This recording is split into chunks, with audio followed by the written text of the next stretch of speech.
My first pipe down is, I'm going to go with this one first because it's what inspired me to want to do this segment. And also it's very similar to yours. And this is to the Packers fans out there to pipe down about Caleb Williams hasn't proven anything yet. I put something out there that was like, it must be a little weird for Packers fans to finally recognize, like, hey, after 100 years, the Bears, they finally got one.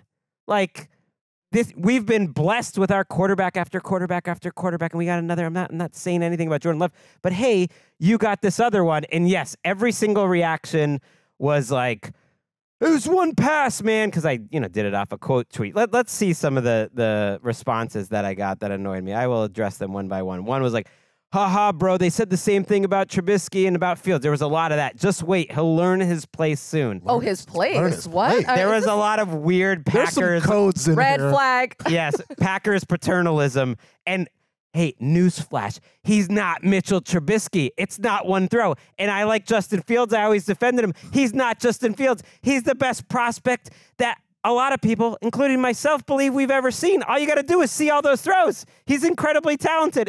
He's not going to be one of those guys. So get that out of your head. I honestly, that dovetails very nicely into one of mine. Because oh wait, I got more tweets. Okay. I want to throw them up before. Let's shame them all. Yeah, let's shame them all. Let's see another one. I don't want to shame anyone. I do. I do. This was the point. Same tweet as the past 30 years. Okay, I got that too. And then it's early days. Great. Just wait till he breaks a painted nail. And I went and checked and made sure these were all Packers fans. They were all Packers fans. It's just like, you need to do better than that. And also, it annoys me, all the people. There was a million of them that was just like, we don't care. We don't care at all, bro.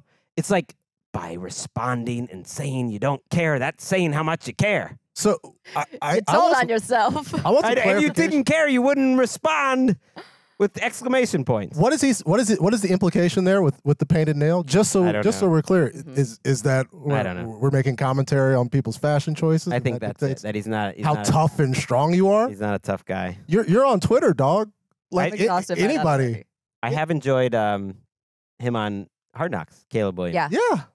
Been a little light on substance this Hard Knocks so far. Like they haven't had the best access or something.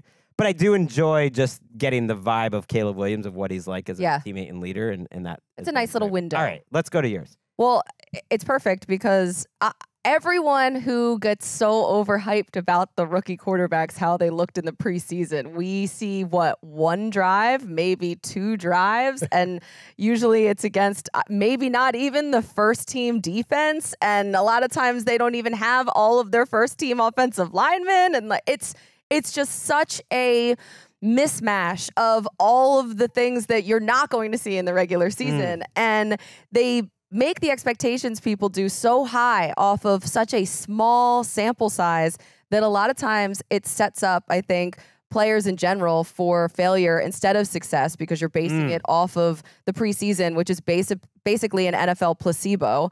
And if you think about last year, C.J. Stroud, he threw a pick on his second pass of the preseason. His completion percentage, I looked it up, was 55%, had a 62 passer rating. And then he went on to have the best rookie season, offensive rookie of the year. And just for comparison, wasn't a rookie last year, but Kenny Pickett, he completed 13 of 15 passes in the preseason. They won every single game. He had a perfect passer rating. He was anointed. And then look what happened. Now he's in Philadelphia.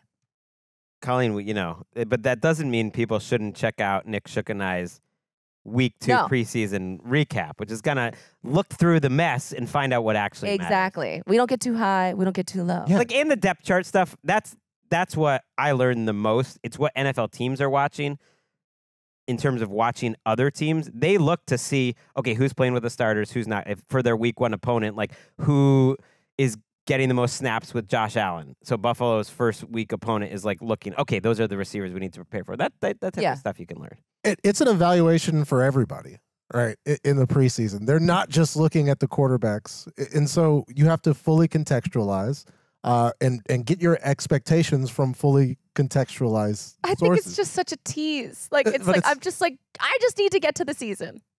But it's like sometimes the expectations. You need to warm up, though. You've been in summer mode. You need Preseason to. for I everybody. don't like a warm up. That's you- why I get hurt all the time. Just get Okay, out there. Patrick, give me something else. Someone to pipe down. Yeah, pipe down. People who are taking poorly contextualized camp one-on-ones where somebody's literally covering half the field and then one player, and it's like Xavier Worthy and Patrick Mahomes is throwing them the ball. And like, yeah, we're looking at it from an offensive point of view, and it's like, oh, wow, I'm excited about this. And then it's like, oh, that poor defensive back is getting toasted. He has no chance. Yeah. Like, there's no chance when you see just how much field people are working with, especially in these 7-on-7s and quarterbacks are out there.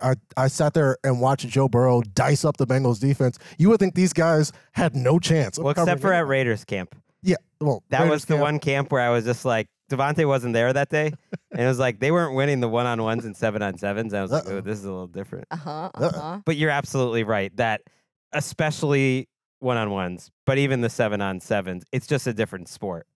Everyone at Patriots camp is like, if you just watch 7-on-7s, Drake May is by far, maybe not by far, but he's the best quarterback because he can just go sling it, but that's not football. Yeah. I mean, it's guys, it's the preseason.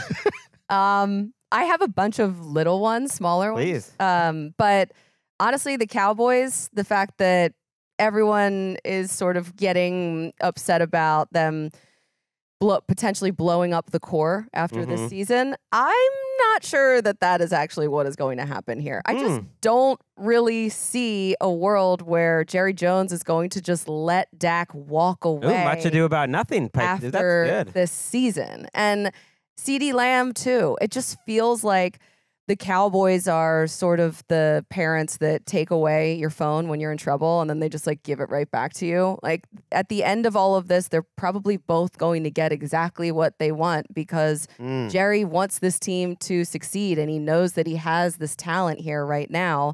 I just don't think that I can't imagine him blowing this up right now with both of them here.